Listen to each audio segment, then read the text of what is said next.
Le conflit du Sahara occidental façonne l'Afrique du Nord depuis près d'un demi-siècle, opposant le Maroc au front Polisario, soutenu par l'Algérie. Le Maroc revendique ce territoire riche en ressources comme partie intégrante de son identité nationale, tandis que le front Polisario exige un référendum sur l'indépendance. L'ONU a tenté pendant des décennies de négocier la paix, mais des désaccords fondamentaux persistent, alimentant l'instabilité régionale et une crise humanitaire dans les camps de Tindouf.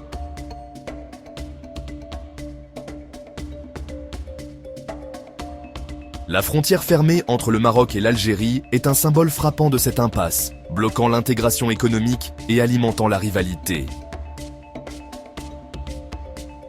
Des puissances mondiales, comme les États-Unis, la France et la Russie, ont transformé le conflit en une question de stratégie internationale, le Maroc cherchant la reconnaissance de son plan d'autonomie. Dans ce contexte, une seule visite diplomatique de haut niveau peut signaler un changement décisif dans la dynamique géopolitique de la région. Au centre de la récente mission diplomatique américaine à Rabat se trouve Massad Boulos, un homme d'affaires libano-américain et conseiller de confiance de Donald Trump. L'influence de Boulos provient de sa ligne directe avec Trump, lui conférant une autorité qui dépasse celle des diplomates traditionnels. Nommé conseiller principal pour le Moyen-Orient et l'Afrique, Boulos est chargé de façonner la politique américaine dans ces régions. Son expérience en affaires et sa perspicacité culturelle font de lui un architecte unique de la stratégie américaine, notamment dans la vision républicaine d'action décisive et d'alliances solides. En envoyant Boulos au lieu d'un fonctionnaire du département d'État, les États-Unis signalent un engagement personnel et une haute priorité envers le Maroc. Sa présence à Rabat n'est pas seulement symbolique, c'est un message direct de soutien inébranlable et d'intention d'approfondir le partenariat. Le rôle de Boulos garantit que les relations américano-marocaines sont axées sur des actions concrètes et non pas uniquement sur des formalités diplomatiques. La visite de Massad Boulos à Rabat, en juillet 2025, est une réaffirmation stratégique de la reconnaissance américaine de la souveraineté du Maroc sur le Sahara occidental. Après la décision historique de l'administration Trump en 2020, certains espéraient un revirement politique. Mais la visite de Boulos met fin à cette spéculation. Sa présence au Maroc démontre que le soutien américain est durable, non lié à une seule administration. La visite rassure le Maroc et signale à la région que les États-Unis considèrent Rabat comme un partenaire clé pour la stabilité en Afrique du Nord et de l'Ouest. Alors que le Sahel est confronté à l'instabilité et à l'influence russe croissante, les États-Unis misent sur le Maroc comme un rempart contre l'extrémisme. La visite de Boulos envoie également un message clair à l'Algérie. Le soutien de Washington au plan d'autonomie du Maroc n'est pas un simple acte symbolique, mais une orientation stratégique assumée. En réaffirmant cette position, les États-Unis isolent davantage les thèses séparatistes soutenues par Alger. Ce geste confirme que la stabilité régionale passe par une solution réaliste et durable, incarnée par le plan marocain. Pour Rabat, c'est une victoire diplomatique majeure. Pour Alger, c'est un désaveu supplémentaire sur la scène internationale. Les États-Unis encouragent toutes les parties à s'engager de manière pragmatique, acceptant la réalité du soutien américain à la solution marocaine. C'est plus que de la diplomatie, c'est une démarche stratégique pour remodeler l'équilibre régional. La mission de Boulos au Maroc repose sur 3 piliers, politique, économique et stratégique. Premièrement, il réaffirme sans équivoque la reconnaissance américaine de la souveraineté marocaine sur le Sahara, donnant au Maroc la confiance nécessaire pour faire avancer son plan d'autonomie. Deuxièmement, la visite promeut l'investissement américain dans les provinces du Sud, passant du soutien politique à un véritable partenariat économique.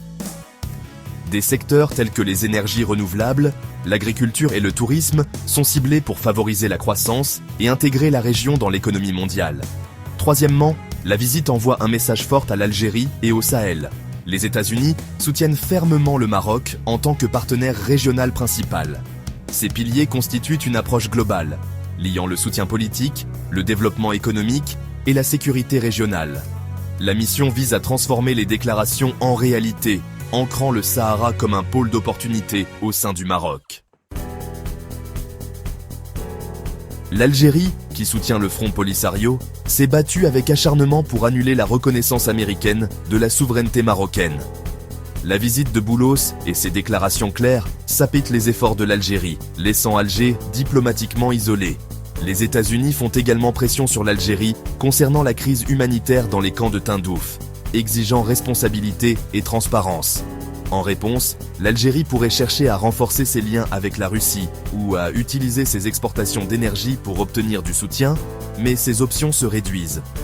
Le consensus international croissant autour du plan d'autonomie du Maroc, mené par les États-Unis, modifie l'équilibre diplomatique.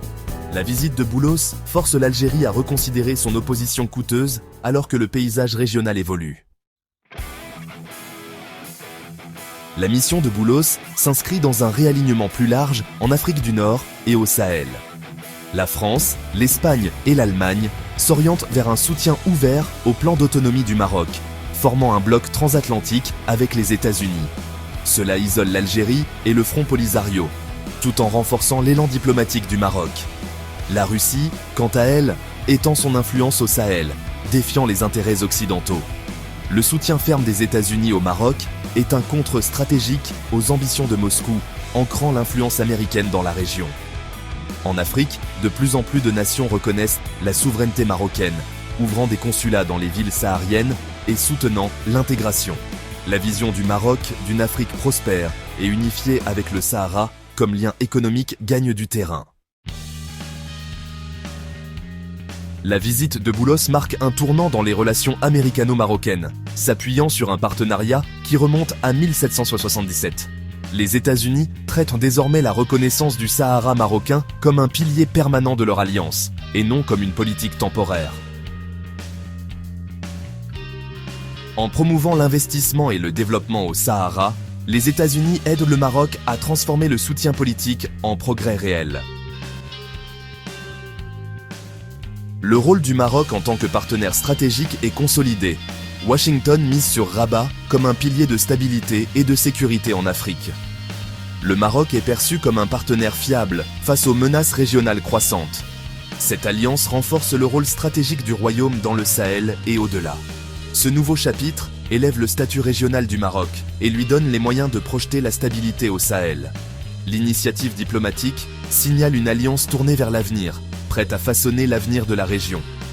Le partenariat américano-marocain est passé d'une amitié historique à une alliance dynamique pour le XXIe siècle.